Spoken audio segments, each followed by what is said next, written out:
Hello dear students, UP board class 10th के math का model paper हम लोग सॉल्व कर रहे हैं जो कि 2025 के लिए बोर्ड द्वारा जारी किया गया है। इस वीडियो में हम लोग दूसरा प्रश्न है ना, पहला जो कि देखिए दो खंड आते, खंड आ और खंड बा। खंड आ से 20 ऑब्जेक्टिव प्रश्न को हमने सॉल्व किया। फिर इसके बाद खंड बा जो कि डिस्क्रिप्टिव होता है, लिखना होता है इसमें। तो खंड बा में पहला प्रश्न आपका दो नंबर के 6 प्रश्न होते हैं, 12 नंबर का, उसको हमने सॉल्व किया। अब दूसरा प्रश्न जो कि 4 नंबर का आता है, कितना 4 नंबर का आता है। अब इसमें 6 प्रश्न दिया रहेगा, 5 करना होगा। इसको हम इस वीडियो में सॉल्व करेंगे। अब इसके अलावा तीसरा प्रश्न जो है, तीसरा वो 6 नंबर का 3 प्रश्न आता है ना। 3 प्रश्न आपको करना होता है, आता है 6। ठीक है, तो चलिए दूसरा प्रश्न हम जो है ये 4 नंबर वाला एक एक करके सॉल्व करते हैं। पहला प्रश्न क्या करें, द्विघात बहुपद तना के शून्यांक ज्ञात कीजिए। पहले तो शून्यांक ज्ञात करना। शून्यांक मतलब यक्ष का जो मान है, या इसको कहेंगे ये हल। इस द्विघात समीकरण के हल कितने होंगे, 2 होंगे। 2 घात है ना, तो 2 हल होंगे, 2 शून्यांक होंगे। ठीक है, अब शून्यांकों तथा गुणांकों के बीच संबंध की सत्यता की जांच करनी है। ठीक है, तो चलिए पहले शून्यांक ज्ञात कर लेते हैं हम लोग। कैसे, गुणनखंड करके। सबसे पहले तो हम यहाँ लिखेंगे आपका द्विघात समीकरण जो भी है, शून्यांक निकालना है तो बराबर शून्य पहले लिख देंगे, बराबर शून्य लिखिए। अब ये आपका 6x² 7 को इधर लाइए, -7x - 3 बराबर 0। अब करिए गुणनखंड, कितना 6 तिरिक 18, ये आया आपका -18। अब इस -18 को ऐसे तोड़िए कि गुणा करने पर तो 18 आए। ठीक है, जैसा कि 6 और -3 का हमने गुणा किया, -18 आया। ठीक है, तो 6 तिरिक 18 हुआ। तो 6 और 3 को ऐसे देखिए, ऐसे गुणनखंड करना है कि गुणा करने पर -18 आए, जोड़ने या घटाने पर -7 हो जाए।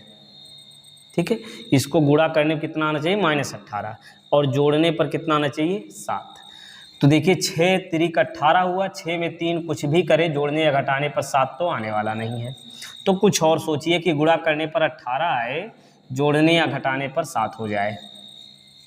9 दूनी 18, तो 9 में से 2 घटाएंगे 7 आएगा। तो इसके लिए आपको करना क्या है, इसमें जो है पहले तो हम ये पहला वाला पद वैसे ही लिख लेते हैं। ये 6x² ऐसे लिखिए, माइनस, अभी माइनस है तो माइनस लगाइए, बड़ी संख्या 9x है।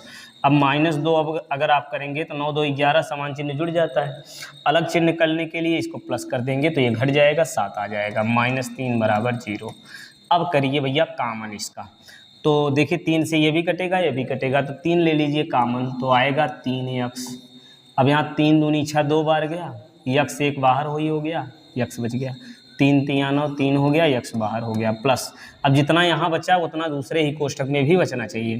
तो यहाँ आपका आ गया, एक कामन ले लीजिए, कितना, एक कामन लीजिए तो कितना बनेगा, 2x - 3 बराबर 0। अब 2x - 3 को भी कामन ले लीजिए। देखिए ये दोनों में है ना, इसको जब कामन लेंगे तो यहाँ बचेगा कितना, 3x - 1 बराबर 0। ठीक है, अब दोनों संख्याओं का गुणनफल 0 है, तो 0 ये तभी हो सकता है जब या तो ये 0 हो या तो ये 0 हो। समझ रहे हैं नहीं, 5 × 0 कितना आएगा, 0। तो मतलब जिन संख्याओं का गुणा कर रहे हैं उनमें से कोई एक संख्या 0 होगी, तभी गुणा करने पर 0 हो सकता है। इसलिए एक बार इसको हम 0 कर लेंगे, एक बार इसको 0 कर लेंगे। तो 0 करने के बाद यानी शून्य करने के बाद जो मिलेगा उसी को जीरोज या फिर शून्यांक कहते हैं। तो चलिए करके देखते हैं। यहाँ पे हम लिखेंगे 2x - 3 बराबर 0। ठीक, क्या करेंगे, 2x - 3 बराबर 0 करिए, ये आएगा आपका 2x - 3 बराबर 0। तो 2x बराबर कितना बना, 3, तो x बराबर कितना आएगा, 3/2। ठीक, 3/2 आ गया। अब फिर दूसरा वाला इसको भी 0 कर लीजिए। इसको जब 0 करेंगे तो क्या मिलेगा, 3x - 1 बराबर 0। तो ये आया आपका 3x बराबर -1। अब x बराबर -3/1/, -1/3। ये देखिए यक्स का जो मान मिला है ना, इसी को हम कहते हैं शून्यांक या फिर जीरोज। क्या कहते हैं? शून्यांक या फिर जीरोज। एक जीरोज आपका ये हो गया, ठीक, और दूसरा वाला ये हो गया, ठीक। यक्स के दोनों मान मिल गए अब हमको। अब करना क्या है, ध्यान दीजिए। अब गुणांक की तुलना करनी है। क्या करनी है? गुणांकों की तुलना करनी है। तो करके देखिए कैसे तुलना करेंगे, ध्यान समझिए। शून्यांकों और गुणांकों के बीच संबंध। तो ये शून्यांक मिल गया ना, तो फार्मूला क्या होता है? शून्यांकों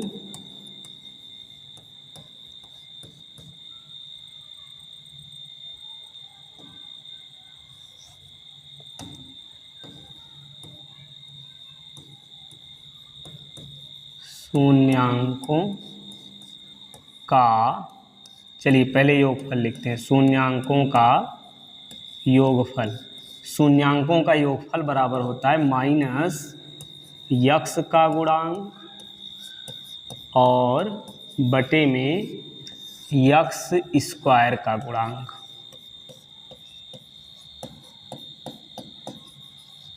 ठीक। अब देखिए शून्यांकों का गुणनफल निकालते हैं अब हम। शून्यांक देखिए मिला कितना है? 3/2 और दूसरा वाला -1/3। अब देखिए इधर जितना आएगा उतना इधर भी आना चाहिए। माइनस करिए, यक्स का गुणांक कितना है? -7। यहाँ लिखिए -7। ठीक, पहले से माइनस ये है ही, ये -7 और बटे में यक्स स्क्वायर का गुणांक 6 है। ठीक, इधर हल करिए, अब कितना आएगा? 3 दूनी 6 लघुत्तम हुआ, 3 तियाँ 9, 2 एकम 2। अब इसको लगाइए, माइनस प्लस 7/6। अब इधर कितना आया? 7/6।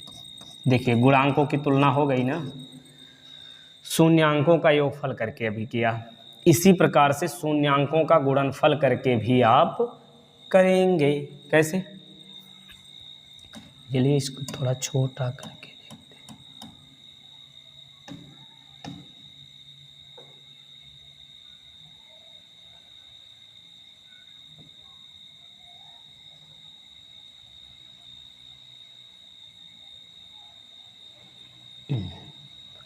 चलिए अब इसको सॉल्व करके देखते हैं क्या निकालेंगे। अब शून्यांकों का क्या? शून्यांकों का गुणनफल। यहाँ लिखेंगे शून्यांकों का गुणनफल। तो शून्यांकों का गुणनफल बराबर होता है अचर पद और बटे यक्स स्क्वायर का गुणांक। चलिए इसी प्रकार से इसको देखिए क्या दोनों तरफ बराबर आता है? बिल्कुल बराबर आएगा। सॉल्व करके देखते हैं। देखिए शून्यांकों का गुणनफल, शून्यांक कितने आए हैं? 3/2 और गुणे ये -1/3। ठीक, अब इधर वाला भी सॉल्व कर लीजिए। कितना? अचर पद कितना है, यानी गिनती वाला पद -3। तो यहाँ लिखिए -3 बटे में यक्स स्क्वायर का गुणांक 6।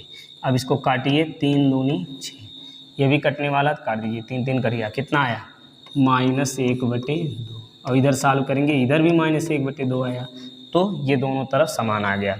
तो इस प्रकार से गुणांकों के बीच सत्यता की जांच हो गई। ठीक, इतना सॉल्व करना है इसमें। चलिए अब देखते हैं पहले के बाद दूसरा प्रश्न।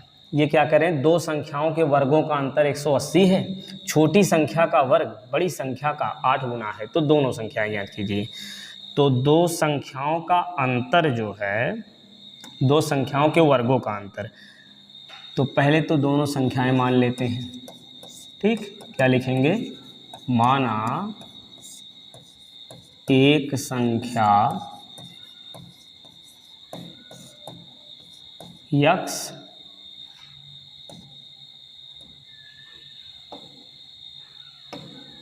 एक संख्या यक्स और दूसरी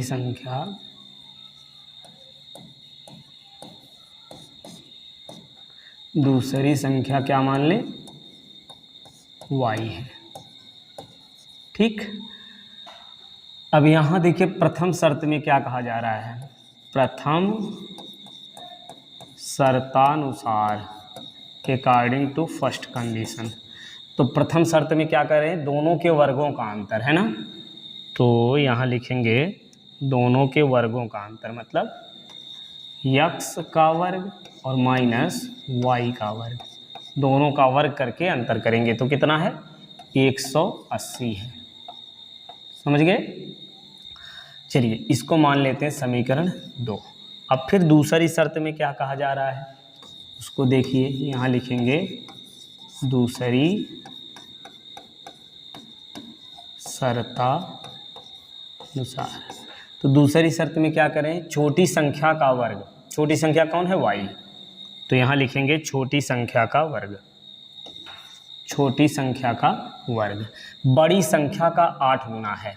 अब देखिए छोटी संख्या का वर्ग जो है ये बड़ी संख्या के 8 गुने के बराबर है। तो यहाँ से y स्क्वायर का मान 8x आ गया। अब क्या करेंगे, समीकरण 1 में यही मान रख दीजिए।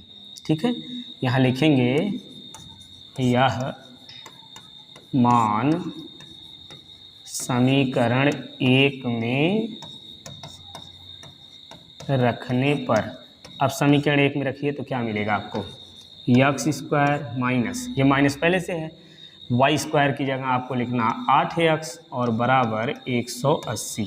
इसको एक तरफ लाइए, द्विघात समीकरण के व्यापक रूप के रूप में इसको पहले लिख दीजिए, बराबर 0 हो गया। अब क्या करना है भाई, संख्याएं ज्ञात करनी, इसको हल करके x का मान निकालना है। तो चलिए निकालते हैं। यहाँ पहले तो x स्क्वायर, ठीक, वैसे लिख लीजिए। अब गुणा कर, देखिए 180 का गुणा 1 में करेंगे तो 180 आएगा। अब गुणा करने पर आना चाहिए 180, कितना आना चाहिए, माइनस 180 आना चाहिए गुणा करने पर, हाँ, और जोड़ने या घटाने पर 8। तो दो संख्याएं ढूंढिए भैया जिनका गुणा करने पर 180 आए। 18 गुणे 10 हो जाएगा ना, 18 गुणे 10 180, 18 में से 10 निकालिए 8 आ गया। अब इसको लिखेंगे कैसे, ध्यान से देखिए, पहला वाला टर्म ऐसे लिख लीजिए x स्क्वायर। अब आगे माइनस है, तुरंत माइनस लगाइए। बड़ी संख्या हमने जो तोड़ा है वो 18 है, तो पहले 18 लिख लीजिए x के साथ। अब सोचिए यहाँ यदि माइनस लिखते हैं या प्लस लिखेंगे, क्या लिखेंगे, चूंकि घटाना है तो अलग चिन्ह होना चाहिए, तो ये माइनस है तो ये प्लस होना चाहिए। समान चिन्ह होता तो जुड़ जाता, भाई 28 आ जाता, 28 नहीं लाना हमको, 8 लाना है, तो इसलिए घटाना पड़ेगा, तो इसको प्लस बनाना पड़ेगा। तो ये -18 + 10 x हो गया, फिर -180 वैसे लिख लीजिए, ये हो गया आपका 0। ठीक है, अब इसको हम जो है सॉल्व करेंगे। x स्क्वायर, x कॉमन लीजिए तो x -18 और +10 यहाँ से कॉमन लीजिए तो x -18 बराबर 0। x -18 दोनों में है, तो ये बातें आपको पता ही हैं। x + 10 बराबर 0। अब यहाँ से x -18 बराबर 0 करेंगे तो x बराबर आएगा 18। ठीक, दोबारा इसको भी x + 10 बराबर 0, तो x बराबर 10 आ गया, -10। ठीक है, अब एक संख्या जो है आपकी 18 हो गई, तो दूसरी संख्या कितनी होगी यहीं रख करके आप निकाल लीजिए। कैसे, देखिए, इसको मान लीजिए समीकरण 2। ठीक है, तो समीकरण 2 से यहाँ लिखेंगे हम समीकरण 2 में x का मान रखने पर, अब समीकरण 2 में x का मान रखिए तो आएगा आपका y स्क्वायर -8 बराबर 8x है ना, तो x की जगह यहाँ लिखेंगे 18। अब देखिए ये आपका आएगा कितना, ये y स्क्वायर है ना, तो पहले y स्क्वायर लिख लीजिए, y स्क्वायर है तो एक काम करिए, y बराबर इधर ये आपका आएगा √। ठीक, अब इस 8 को कितना लिख सकते हैं, 2 दूना 4 दूना 8। 18 को कितना लिखेंगे, 2 3 6 3 18। अब देखिए यहाँ से कड़ी के अंदर जो जोड़ा होता है वो बाहर कर लेते हैं, है ना। तो यहाँ से क्या करेंगे, देखिए इन दोनों दो में से एक बार 2 लिखेंगे, यहाँ दोनों में से एक बार लिखेंगे, इन दोनों 3 में से एक बार 3 लिखेंगे। तो लिखिए, देखिए इन दोनों 2 में से एक बार 2, इन दोनों में से एक बार 2, इन दोनों 3 में से एक बार 3। तो 2 दूना 4 3 12, ये आ गया। एक 12 हो गया और एक 18 हो गया।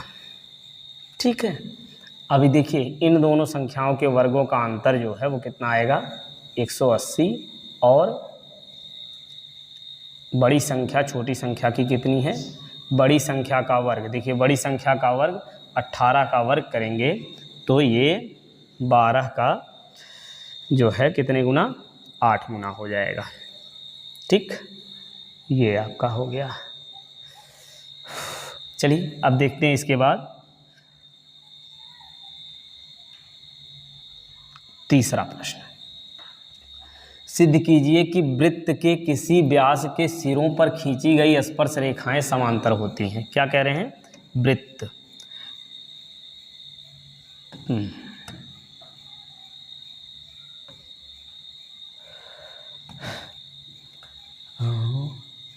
वृत्त पहले बना ले वृत्त,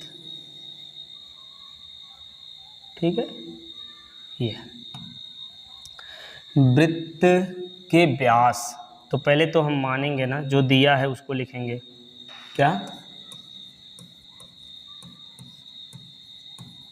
दिया है, इसका केंद्र O मान लेते हैं, ठीक है। O केंद्र वाले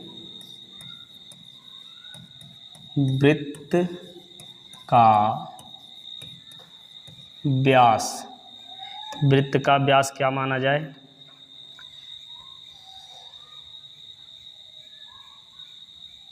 वृत्त का व्यास ये है, ठीक। यहाँ लिखेंगे ये आपका केंद्र O हो गया, केंद्र O। वृत्त का व्यास क्या मान लें, AB। AB क्या है, वृत्त का व्यास है। O केंद्र वाले वृत्त का व्यास AB है, ठीक। अब वृत्त के व्यास के सिरों पर खींची गई स्पर्श रेखाएं, और देखिए A और B सिरे पर खींची गई स्पर्शी, यहाँ लिखेंगे A व B सिरों पर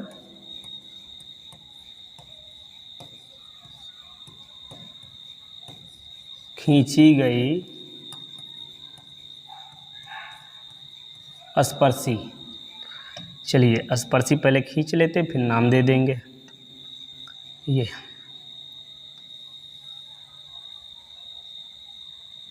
एक स्पर्शी यहाँ से खींच देते हैं और एक यहाँ से, ठीक। अब इनको नाम भी दे दें। ये स्पर्शी आपकी हो गई AB, ये मान लीजिए, चलिए CD E F। वृत्त का व्यास आपका AB है, इसको A बना दें, ये भी हो गया, केंद्र O हो गया, ठीक है। वृत्त कर सिरों पर खींची गई स्पर्शी कौन है, CD और EF। स्पर्शी कौन है, CD व EF हैं। इतना दिया हुआ है। अब हमको सिद्ध क्या करना है, ध्यान दीजिए, यहाँ नीचे लिखेंगे सिद्ध करना है। यहाँ लिख लीजिए सिद्ध करना है।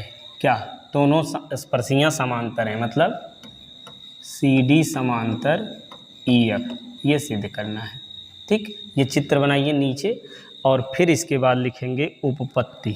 क्या लिखेंगे, उपपत्ति यानी प्रमाण। चलिए प्रमाण दीजिए कि दोनों समांतर हैं। देखिए चूंकि क्या है कि ये स्पर्शी है, O केंद्र है, तो केंद्र है तो ये मिलाने वाली रेखा जो होगी ये क्या होगी, त्रिज्या होगी। तो त्रिज्या स्पर्शी पर लंब होती है। चलिए यहाँ ऐसे लिख देते हैं, क्या, वृत्त की वृत्त की त्रिज्या स्पर्शी पर क्या लंब होती है।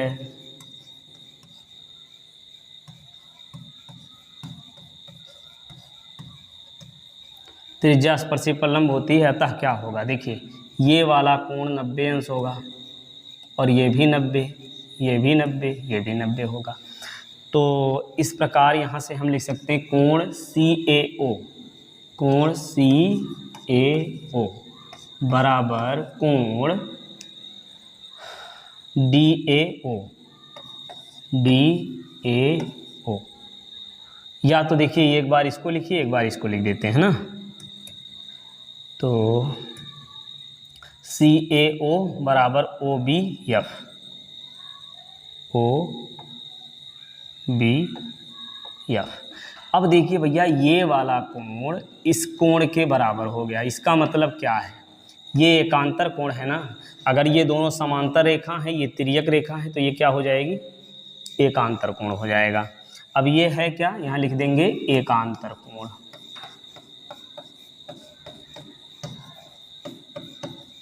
ये है एकांतर कोण। और एक बात और इधर से भी लिख लीजिए OAD या DAO, कोण OAD ये वाला बराबर होगा इधर वाले कोण के, ये वाला। चलिए अलग कलर कर देते हैं। ये वाला कोण आपका इस वाले कोण के बराबर हो जाएगा, है ना। क्योंकि ये भी 90 है, त्रिज्या स्पर्शी पर लंब होती तो ये भी 90 होगा, और ये भी त्रिज्या स्पर्शी पर लंब, ये भी 90 हो जाएगा। तो यहाँ लिखें OAD बराबर OBE, ये बराबर कोण हो जाएगा OBE के। ये भी क्या है, एकांतर कोण है। क्या है, एकांतर कोण। अब देखिए भैया ये एकांतर कोण बराबर है, अतः क्या होगा, ये नीचे लिख लेंगे, अतः CD समांतर EF। ठीक है, अतः नीचे लिख दीजिए आप CD समांतर EF। ये आपका सिद्ध हो गया। ठीक, इस सिद्ध हम लिख दीजिए नीचे, या हेंस प्रूव्ड। ठीक, चलिए अब अगला देखते हैं। सिद्ध कीजिए कि किसी बाह्य बिंदु से किसी वृत्त पर खींची गई स्पर्श रेखाओं के बीच का कोण, क्या, किसी बाह्य बिंदु से, सिद्ध कीजिए किसी बाह्य बिंदु से वृत्त पर खींची गई, है ना। तो पहले तो वृत्त बनाइए। चलिए इस बार छोटा बनाते हैं। ये आपका वृत्त हो गया। वृत्त के किसी बाह्य बिंदु से खींची गई स्पर्श रेखाओं के बीच का कोण। चलिए ये कोई बाहरी बिंदु ले लेते हैं, यहाँ से इस पर हम दो स्पर्शी खींचते हैं। चलिए एक ये स्पर्शी हो गई, दूसरी यहाँ से ऐसे स्पर्शी ले लेते हैं। ठीक, वृत्त के बाह्य बिंदु से खींची गई स्पर्श रेखाओं के बीच का कोण, मतलब ये वाला कोण, स्पर्श रेखाओं के बीच कोण, कोण स्पर्श बिंदु को मिलाने वाले रेखाखंड द्वारा केंद्र पर अंतरित कोण। देखिए स्पर्श बिंदु कौन सा मान लेते हैं यहाँ, चलिए PQ मान लें, ये P और ये स्पर्श बिंदु Q, और ये बाह्य बिंदु जो है वो क्या है, R है। ठीक, क्या कह रहे हैं, स्पर्श बिंदुओं से मिलाने वाला रेखाखंड केंद्र पर अंतरित कोण का संपूरक होता है, केंद्र पर। तो इसका ये केंद्र मानिए, यहाँ से दोनों को मिला दीजिए, स्पर्शी से मिला दीजिए ये, और इस बिंदु को हम मान लेते हैं O। ठीक, चलिए तो पहले लिखेंगे हम लोग दिया है, क्या क्या दिया है उसको लिखिए पहले। दिया है O केंद्र वाला वृत्त है, O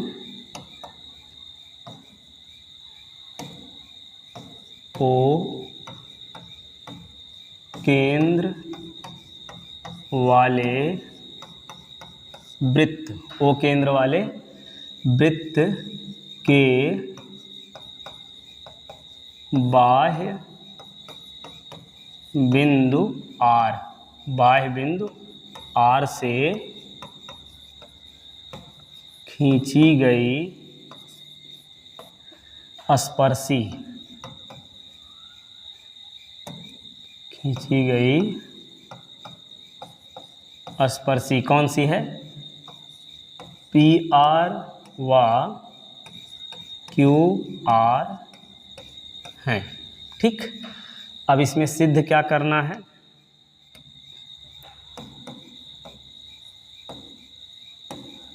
सिद्ध करना है। चित्र को थोड़ा सा और नीचे बनाना चाहिए था। सिद्ध क्या करना है?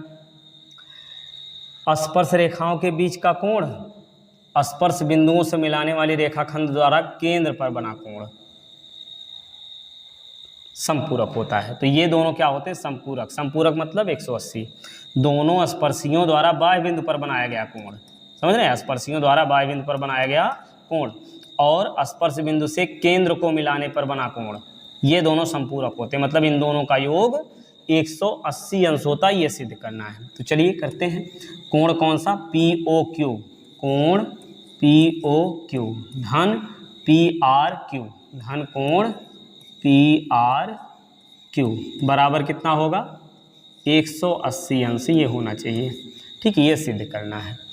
चलिए अब प्रमाण लेते हैं भाई। हम यहाँ लिखेंगे उपपत्ति। वही बात फिर से लिख लीजिए। क्या?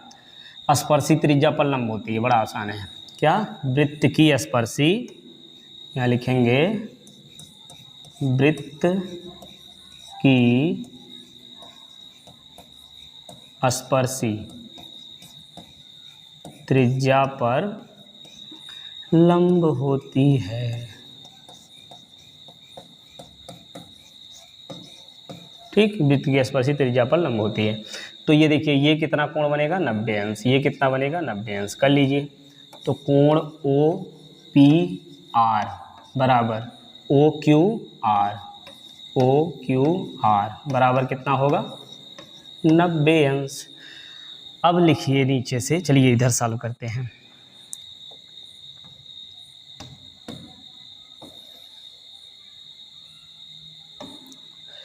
यहाँ लिखेंगे चतुर्भुज। चतुर्भुज कौन सा? POQR कर लीजिए। POQR में। ठीक है, अब इसमें क्या? चतुर्भुज के चारों कोणों का योग कितना? 360 होता है। कर लीजिए। तो 360 होता है तो एक कोण ये वाला OPR प्लस POQ, कोण POQ और प्लस ये Q वाला OQR, कोण OQR प्लस R वाला कितना लिखेंगे? PRQ, कोण PRQ बराबर 180 कितना? 360 होता है ना। यहाँ लिखिए 360। अब देखिए इसको मान लेते हैं समीकरण 1। अब यहाँ लिखेंगे समीकरण 1 से, समीकरण 1 से। अब समीकरण 1 से मान रखिए। कोण OPR का मान कितना है? OPR देख रहे हैं 90, लिख दीजिए 90। POQ आपका पता नहीं है, उसको ऐसे लिखिए POQ और प्लस OQR देख रहे हैं OQR, ये कितना है OQR? ये भी 90 प्लस PRQ बराबर 360। अब देखिए ये आपका POQ PRQ, इसको लिख लीजिए कोण POQ धन कोण PRQ बराबर कितना? 360 माइनस, देखिए 90 90 180 कर दीजिए इधर। अब इसमें से घटा दीजिए कोण POQ प्लस कोण P। इस घ वाले प्रश्न में देखिए जो अभी हमने सॉल्व किया, इसमें 360 में से 180 आप घटा देंगे तो 180 आ जाएगा, जो कि सिद्ध करना था वो आ गया। ठीक है, 180 जब घटा देंगे तो क्या होगा? वो आपका आ जाएगा जो सिद्ध करना था। चलिए अगला सवाल देखते हैं। टेक्निकल एरर की वजह से ज़्यादा प्रश्न हम सॉल्व नहीं कर पाएंगे, तो चलिए ये अगला हम जो है दूसरे में 5 करना था तो 5 कर लेते हैं, बाकी अगले वीडियो में सॉल्व करेंगे। एक थैले में 3 लाल 5 काली गेंदें हैं। इस थैले में से एक गेंद यादृच्छया निकाली जाती है, मतलब वैसे हाथ डाल के निकाल लिया जाता है, कोई जो है विशेष नियम नहीं है, सब मिली हुई हैं। कितनी 3 लाल गेंदें और 5 काली गेंदें एक दूसरे में एक थैले में मिली हुई हैं, ठीक है। उसमें से हाथ डाल के एक गेंद निकाली जाती है। अब कह रहे हैं प्रायिकता ज्ञात कीजिए कि क्या गेंद लाल हो या फिर लाल ना हो। तो लाल होने की प्रायिकता देखिए, पहले तो लाल होने की अनुकूल प्रायिकता देखिए, पहले यहाँ हम लिख देते हैं डायरेक्ट, इसको सॉल्व करके देखिए। यहाँ लिखेंगे लाल गेंद होने की प्रायिकता। तो लाल गेंद होने की प्रायिकता क्या होती है? ये होती है अनुकूल परिणाम, ठीक। क्या होता है? अनुकूल परिणाम और बटे में अनुकूल परिणाम और बटे कुल परिणाम। अब ध्यान से समझिए भैया, तो इसमें जो है 3 लाल गेंदें 5 काली गेंदें, तो कितना कुल परिणाम हो सकता है, कितनी गेंदें निकाली जा सकती हैं? 8 गेंदें, तो बटे में 8 हो गया। अब लाल गेंद होने का, तो लाल गेंद कितनी है? 3 है, तो अनुकूल परिणाम कितना हो सकता है? 3।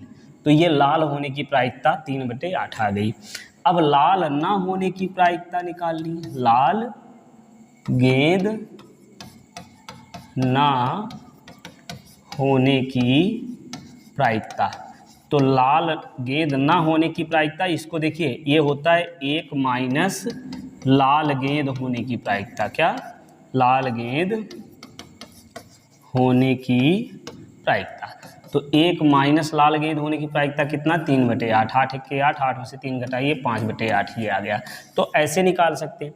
अब लाल गेंद ना होने की प्रायिकता आप इस फार्मूले से भी निकाल सकते हैं। कैसे? अनुकूल परिणाम बटे कुल परिणाम। तो लाल गेंद ना होने का अनुकूल परिणाम कितना है? 5।